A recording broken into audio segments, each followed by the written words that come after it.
Electrical പാനലും മെയിൻ്റനൻസും എന്ന ട്യൂട്ടോറിയലിലേക്ക് സ്വാഗതം. Electrical panel part 13 control system വിശദമായി.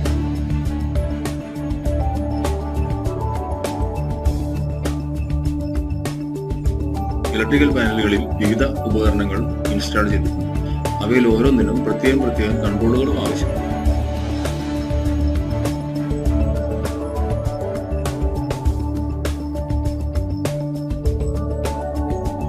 MSBയുടെ പ്രധാന ബ്രേക്കറായ ACBക്ക് ഒരു കൺട്രോൾ സംവിധാനം ആവശ്യമാണ്. Over current, short circuit, earth fault relay എന്നിവയുടെ പ്രവർത്തനത്തിന് കൺട്രോളുകൾ പ്രത്യേകമായി ഉപയോഗിക്കുന്നു. വിവിധതരം ഇലക്ട്രിക്കൽ ഉപകരണങ്ങളിൽ കൺട്രോൾ സർക്യൂട്ടുകൾ ആവശ്യമാണ്. അത് നേരത്തെ പറഞ്ഞു കഴിഞ്ഞു. ഓരോ ഉപകരണത്തിന്റെയും നിയന്ത്രണത്തിന് നിശ്ചിതമായ ഒരു ലോജിക് ഉണ്ട്, അതായത് യുക്തിയുണ്ട്. അതിനായി വ്യത്യസ്ത തരം കൺട്രോളുകൾ ഉപയോഗിക്കുന്നു.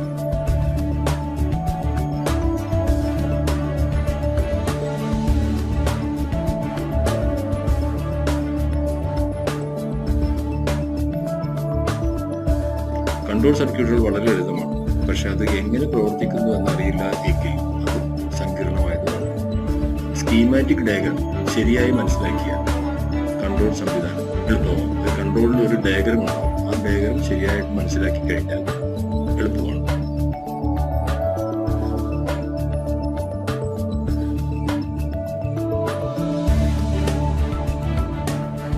എല്ലാ കൺട്രോൾ സംവിധാനത്തിലും വളരെ കുറഞ്ഞ വോൾട്ടേജുള്ള ഒരു ലൈൻ മാത്രമാണ് ഉപയോഗിക്കുന്നത്.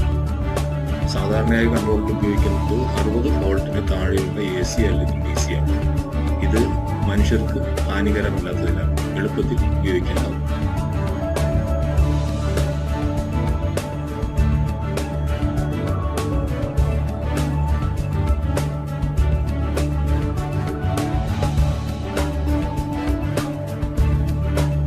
കാണിച്ചിരിക്കുന്നത് ഒരു കൺട്രോൾ സിസ്റ്റത്തിലെ കുറച്ച് പിക്ചേഴ്സാണ്. വിവിധതരം കൺട്രോൾ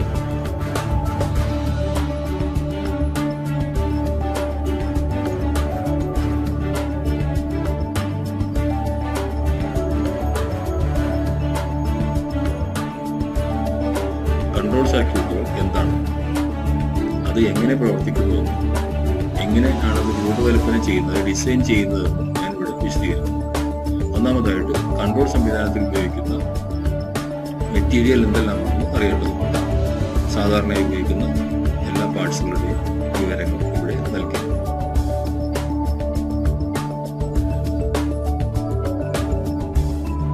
ഇപ്പോൾ കാണിച്ചിരിക്കുന്നത് കൺട്രോൾ റിലേയാണ്. അതായത് വൈദ്യുതിയെ നിയന്ത്രിക്കുന്ന ഒരു ഇലക്ട്രോമാഗ്നറ്റിക് ഉപകരണമാണ് കൺട്രോൾ റിലേ. കൺട്രോൾ സർക്യൂട്ടിൽ നിന്നുള്ള കമാൻഡ് അനുസരിച്ച് മറ്റു ഉപകരണങ്ങളെ ഈ റിലേയിലൂടെ നിയന്ത്രിക്കും.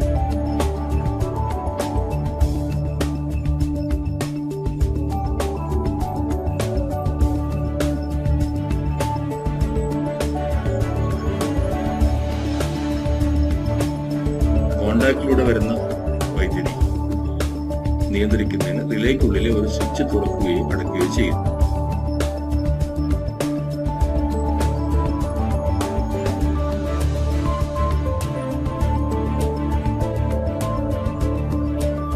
അതായത് റിലേയുടെ കോയിലിൽ ഈ സ്വിച്ച് നേരിട്ട് കണക്ട് ചെയ്യാത്തതിനാൽ കൺട്രോൾ പവറിനേക്കാൾ ഉയർന്ന വോൾട്ടേജ് ഇതിലൂടെ നിയന്ത്രിക്കാനായിട്ട് നമുക്ക് കഴിയും.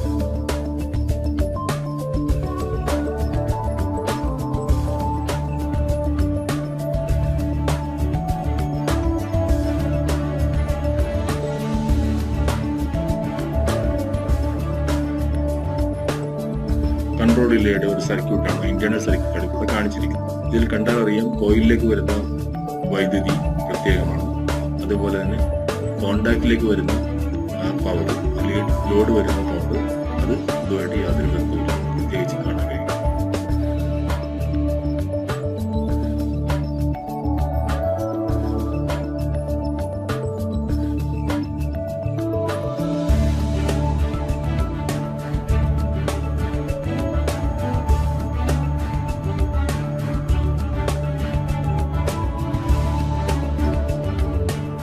കോണ്ടാക്ടറാണ്. ഒരു ഉപകരണത്തിലേക്ക് ഇലക്ട്രിക്കൽ പവർ നൽകാൻ ഉപയോഗിക്കുന്ന ഒരു ഇലക്ട്രിക്കൽ കൺട്രോൾ സ്വിച്ചിനാണ് കോണ്ടാക്ടർ.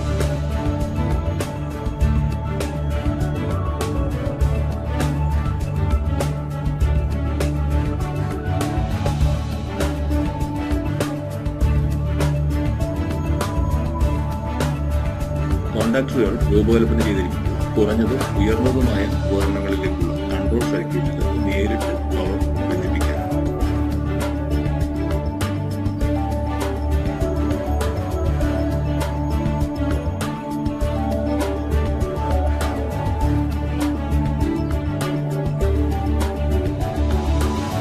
സാധാരണയായിട്ട് ഒരു 24 അല്ലെങ്കിൽ 48 വോൾട്ടേജിലെ കൺട്രോൾ റിലേ 240 അല്ലെങ്കിൽ 440 വോൾട്ടേജിൽ പ്രവർത്തിക്കുന്ന ഒരു കോണ്ടാക്റ്റുകൾ നിയന്ത്രിക്കാനാവും.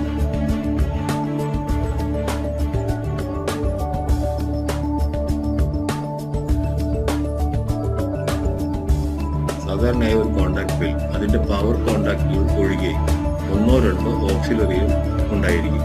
അതായത് NO-NC നേരത്തെ നമ്മൾ പഠിച്ചു കഴിഞ്ഞാൽ അത്തരത്തിലുള്ള ഓക്സിലറി കോണ്ടാക്റ്റുകൾ ഒരു കോണ്ടാക്റ്റിൽ 1-2 ഉണ്ടാവും.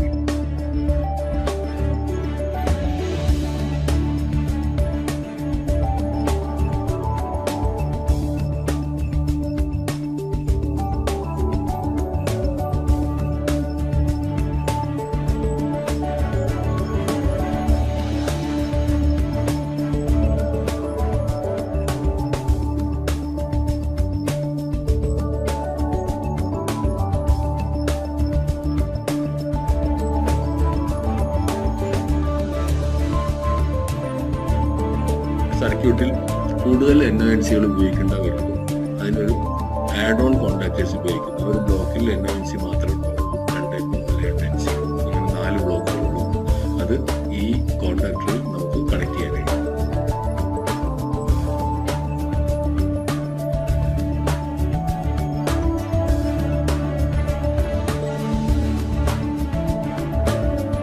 അത് കണക്ട് ചെയ്ത് വെച്ചിരിക്കുന്ന ഒരു പിക്ചറാണ് കൊടുക്കുകയും കോണ്ടാക്ടർ പ്രവർത്തിക്കുമ്പോൾ അതേ സമയത്ത് തന്നെ ഈ ആഡ് ഓൺ കോണ്ടാക്റ്റുകളും പ്രവർത്തിക്കും.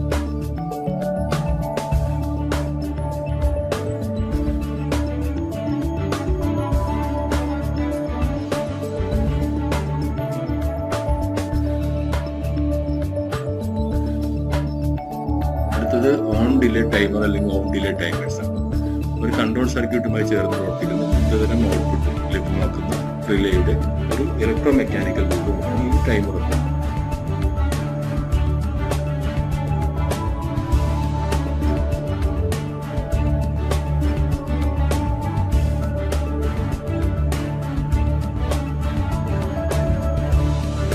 വിവിധ ആവശ്യങ്ങൾക്കായിട്ട് ഇലക്ട്രോണിക് നിയന്ത്രിത ടൈമർ ലഭ്യമാണ്. ആവശ്യങ്ങൾക്കനുസരിച്ച് ഓഫ് ഡിലേ അല്ലെങ്കിൽ ഓൺ ഡിലേ ടൈമർ ലഭ്യമാണ്.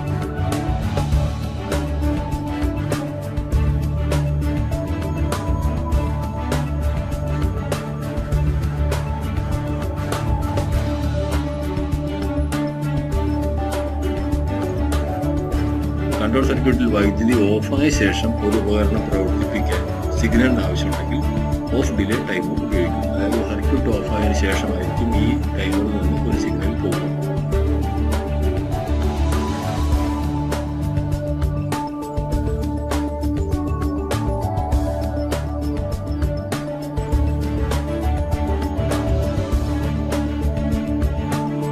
അതുപോലെ തന്നെ ഓൺ ഡിലേ ടൈമർ എന്ന് പറയുന്നത് ഒരു കൺട്രോൾ സർക്യൂട്ടിലെ പവർ വന്നതിന് ശേഷം, അതായത് പവർ ഓൺ ആയതിനു ശേഷം ഇത്ര സമയം കഴിഞ്ഞിട്ട് ഒരു എക്യുപ്മെന്റ് പ്രവർത്തിക്കണമെന്നുണ്ടെങ്കിൽ അത് ഈ ഓൺ ഡിലേ ടൈമർ വഴി കണക്ട് ചെയ്യും. അതായത് ഓൺ ഡിലേ ടൈമർ എന്നുള്ള സിഗ്നൽ പോകുന്നത് സർക്യൂട്ട് ഓണായി കുറച്ച് സമയത്തിന് ശേഷമായിരിക്കും. ആ സമയം നമുക്ക് ക്രമീകരിക്കാം.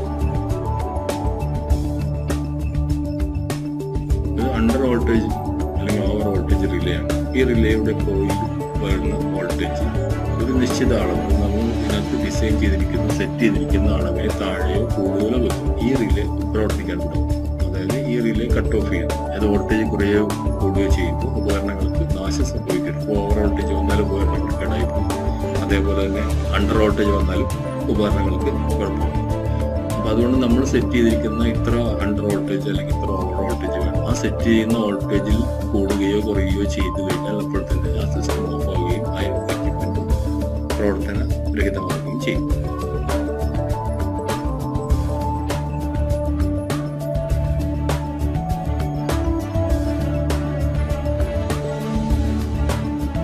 ഇത് വോൾട്ടേജ് റിലേ ആണ്. ഇത് വിവിധ ആവശ്യങ്ങൾക്കായി ഉപയോഗിക്കുന്ന ഒരു സംയോജിത ഉപകരണമാണ്. വോൾട്ടേജ് സംഭവിക്കുന്ന ഏറ്റക്കുറച്ചിലുകൾ, വോൾട്ടേജ് സർജ് ഇതുണ്ടാവുന്ന പെട്ടെന്നുണ്ടാവുന്ന വോൾട്ടേജ് സർജുകൾ, വോൾട്ടേജ് സ്ഥിരമല്ല, വേരിയേഷൻ വരുന്ന വോൾട്ടേജുകൾ, ഒരു ഫേസ് സീക്വൻസ്, 3 ഫേസിൽ ഉപയോഗിക്കുകയാണെങ്കിൽ അതിന് L1, L2, L3 എന്നൊരു സീക്വൻസ് ഉണ്ട്.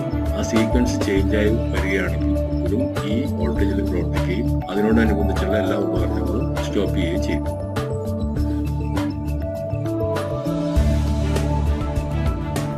ഇത് ഫേസ് ഫെയിലിയർ റിലേയാണ്, PFR എന്ന് പറയുന്നത്. ഇതിനെക്കുറിച്ച് നമ്മൾ കഴിഞ്ഞ ഭാഗങ്ങളിൽ പഠിച്ചിട്ടുണ്ട്. ഇത് 3 ഫേസ് ആയിട്ട് ഉപയോഗിക്കുന്നുണ്ട്, സിംഗിൾ ഫേസ് ആയിട്ട് ഉപയോഗിക്കുന്നുണ്ട്. ഇതിന്റെ പ്രത്യേകത എന്ന് പറയുന്നത് നേരത്തെ മറ്റു റിലേകളെ പോലെ തന്നെ ഫേസിന്റെ സീക്വൻസ് നഷ്ടപ്പെടുകയോ ഫേസിൽ ഏതെങ്കിലും വോൾട്ടേജ് കുറയുകയോ ഏതെങ്കിലും വോൾട്ടേജ് നഷ്ടപ്പെടുകയോ അതിന് അതേപോലെ വോൾട്ടേജ് സർജ് ഉണ്ടാവുകയോ ഒക്കെ ചെയ്യും. ഇത് പ്രവർത്തിക്കുകയും ഇതിന്റെ കോൺടാക്ട് വഴി കണക്ക് കൊടുത്തിരിക്കുന്ന എല്ലാ സിസ്റ്റങ്ങളും ഓഫ് ആവുകയും ചെയ്യും.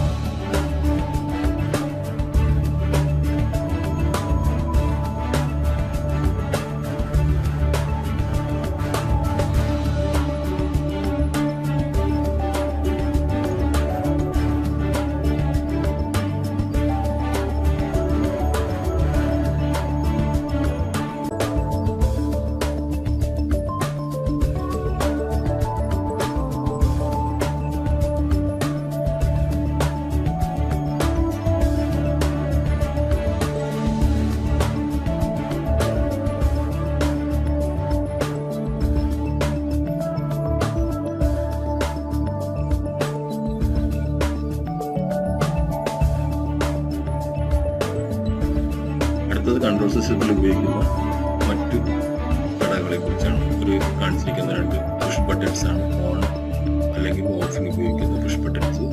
അടുത്ത രണ്ടാമത്തെ ഭാഗത്തിൽ വരുന്നത് സെലക്ടർ സ്വിച്ച് ആണ്. ഒരു 3 പൊസിഷനിൽ സെലക്ടർ സ്വിച്ച്, അതായത് മാനുവൽ, ഓഫ്, ഓട്ടോ സിസ്റ്റം ഉപയോഗിക്കുന്ന സെലക്ടർ സ്വിച്ച്. അത് 2 പൊസിഷനിൽ ഉപയോഗിക്കുന്ന ഓൺ ഓഫിന് മാത്രമായിട്ട് ഉപയോഗിക്കുന്ന സെലക്ടർ സ്വിച്ച് ആണ്.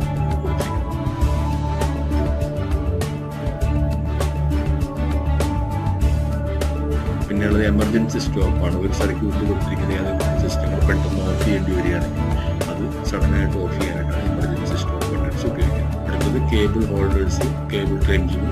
ഒരു കൺട്രോൾ സിസ്റ്റത്തിൽ പാനലുകളിൽ ചെയ്യുമ്പോൾ അതിൽ കേബിളുകൾ ഡ്രസ് ചെയ്യാൻ, കേബിൾ ഹോൾഡ് ചെയ്യാൻ ഉപയോഗിക്കും. അടുത്തത് കാണിച്ചിരിക്കുന്നത് ഇൻഡിക്കേഷൻ ലാമ്പ്സ് ആണ്. ഓൺ ഓഫ് ഇൻഡിക്കേഷൻ, ട്രിപ്പ്, പലതും ഇൻഡിക്കേഷൻ ലാമ്പുകൾ ഉപയോഗിക്കുന്നു.